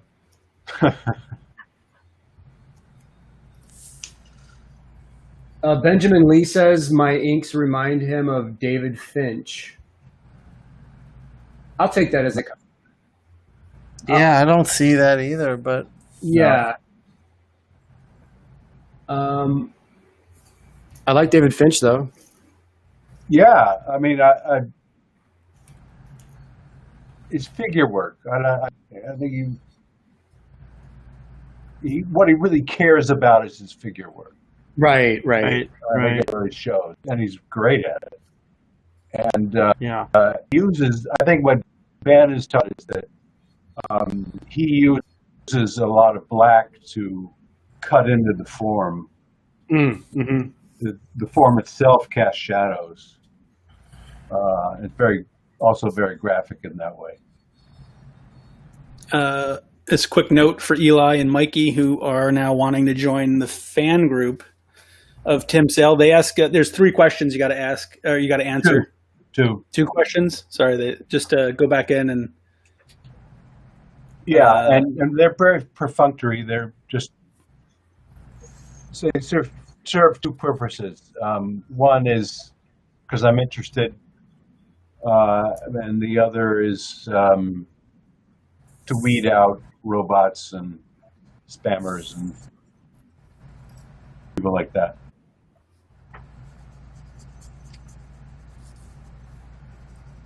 And you will not be, you don't, unless I know you. Right. Well, I have gone and invited people too, just on my own, and that automatically gets in. But there's an important question coming in from Susan Bailey. What kind of background noise do you all have going on while you work? Music, podcast, silence? Music mainly for me. Sometimes podcasts. Which podcast? Lately, I've been listening to Be Real's podcast from Cypress Hill. Been enjoying him. What are you talking about? Susan is my wife, by the way, and she's not only addicted to podcasts, but she's going to start her own. She's converted the garage into a Oh, nice. Nice. studio, and She going to do an inking podcast? no, it's going to be about stories of the death penalty, and she's absolutely against it, and so just different aspects of dealing with it and thinking about it and talking about it. Wow. She'll do it with her sister who lives with us, Annie, or Gigi. It's her name. But they, Susan often has, she's an esthetician, and when she works on people, she'll often have a podcast up. And for a long time, it was always true crime. Just fascinated with stuff. Yeah, Mo's a big My Favorite Murder fan. Yeah, my wife is an esthetician as well, Tim, and she also enjoys that stuff. They're just planning to kill us. That's what I say. That's what I say. You guys better keep an eye out on these women in your life. Yeah, They're coming after you. just going to go on record. But for the original question, it used to be music. It's not music anymore. It's TV. And it depends on what's going on. And in COVID, there's, until just recently, and it may go away again, but my favorite thing to do was to have baseball on. And being recording it at the same time, so you can stop and go. But the pace of the game is really conducive to having kind of his background, and then that's interesting. yeah. And certain movies that are more talky rather than actiony, Right. like that. Well, I forgot to mention, and I'm very excited about this, Seattle getting a National Hockey League team. Oh shit! The Kraken. The Kraken. Oh, what a great name. Good name. Yeah, definitely. A lot of controversy about it here. Is there? Really? A lot of old-timey people are against it as it's too poppy, it's too, it'll in 10 years it'll be passé, that kind of thing. Hockey or the name? Lovecraft. Lovecraft never dies. No, the name. The name. The logo's pretty interesting. I was going to get a shirt just so I can, the support. shirt is great. The graphics are great for it. Oh, I want to see the logo. That must be cool. It's an S, but there's a Kraken eye. Oh, that's subtle. awesome. Very subtle.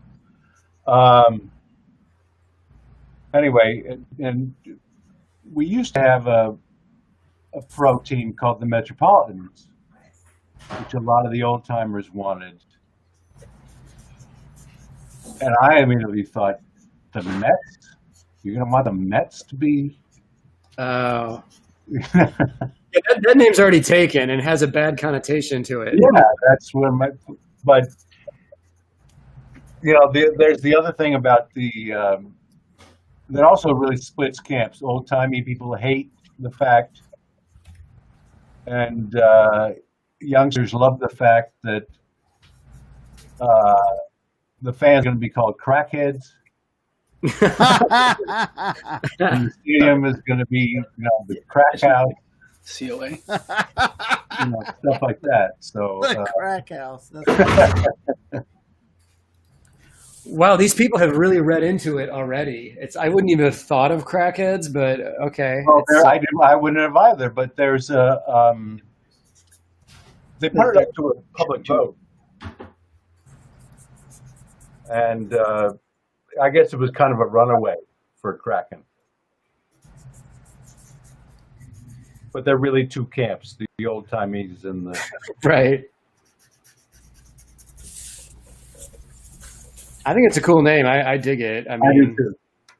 All I'm right. not a hockey guy, so it doesn't matter to me. But Yeah. I like the logo and I like the name. Lends All to a right, lot I of finished people. up. Batman's done. Yeah, I think I'm done too. Let's see. nice, Shawn. Here, I'll turn it so you can lift it up. Yeah. Oh yeah, man. Got to put my stamp on it now. Beautiful. Thank you, Jim. Jay, can you show mine? Yeah, there we go. There you go. Well, that looks great, Tim. Wow. Looks good. Yeah, Yeah. 3 or 4 things I'm going to change, but that's all right. That's beautiful. Wow. Yeah, that's gorgeous. I'm the only one who had a belt buckle to it.